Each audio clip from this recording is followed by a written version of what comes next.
All right, tonight we continue to follow the David versus Goliath brawl on Wall Street. David was winning. By the way, Gamestop surged again today after trading was resumed following freezes by apps like Robinhood and many others. And just breaking tonight, the Texas Attorney General, Ken Paxton, he has launched an investigation into those companies that did suspend trading.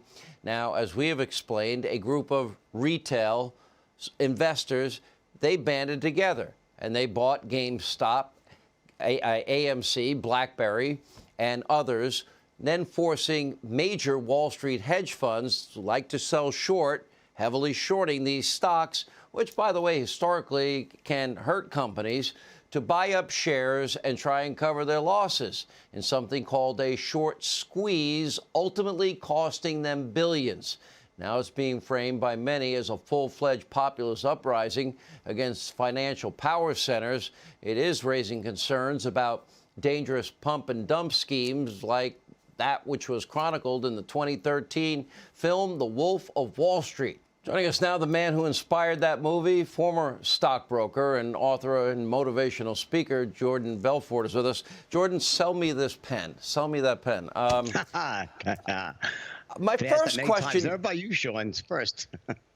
First question: how accurate was? I'm not a fan of DiCaprio, but how accurate was it? He's a good actor, but how accurate was that portrayal of you? Is that you? Was that you? It was very accurate. I mean, some of the things that were changed were the timeline of things, but for the most part, it was very accurate, Sean. It's scary to say. Let me ask you this: we do know these hedge funds.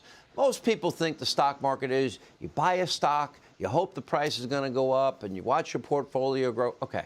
Shorting is a part of the system. It's actually a little part of the check and balances. But it can have a negative effect of hurting companies in pretty profound ways. These hedge funds, they're making billions. I really like what this independent group, Ameritrade, Robinhood people, they got together and they said, you know what? We're going to stick it to them because we know what the game is and we know how invested they are in shorting these stocks. And I kind of like it. Now, Robinhood comes in yesterday. They stopped. You couldn't buy. You could sell off what you had. You think that there are crimes here. On whose part? And what do you think of the hedge fund guys then crying to mommy and daddy, in other words, the government, to step in and protect their monopoly, if you will? Well, I think it's laughable. It's for the hedge funds to cry foul after they do this every single day on a daily basis, manipulate stocks, box out the small investor. But let me be clear on one thing here. Shorting is a healthy part of the normal stock market. But that's not what went on with GameStop. There are different types of short sellers that attack companies and get overly short, ridiculously short, and that's what you're seeing happening. So shorting is necessary because it checks the market. But what you saw here is shorters who are like manipulating a stock downward to drive it out of business. It happens all the time. They're very devious how they do that. They plant articles. They start investigations. That's what happened here. That's the shorting that needs to stop. And in this case, the little guy, which is incredible to see, was able to get enough buying power to overcome the shorts and reverse it and create this incredible short squeeze. So people now do need to go to jail. I'll tell you this, who shut down this trading. If it turns out that they shut down trading at the behest of funds saying you need to slow down the buying, the level of criminality there. But is there a chance? I have a question about this. Is there a chance they stop? Again, you could sell off what you had, but you couldn't buy. Is there a chance they did it because you and I both know this thing, in all likelihood, and I'm not the expert, is probably going to go crashing down? I think you probably agree with that. They're going to come back down to earth probably sooner than later. You agree with that? It's a guarantee. Guarantee. It's a certainty. Yeah, it's a guarantee. A certainty. Yes. All right. So they're going to come down.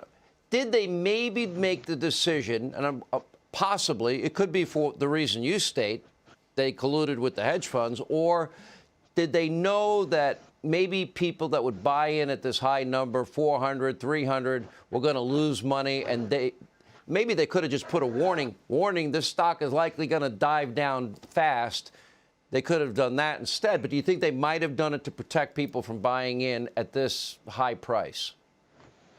I don't think that was it. I'll tell you what I think it was a combination of. Number one, I think they were getting pressure from the big funds to shut this down so people could eliminate or at least reduce losses.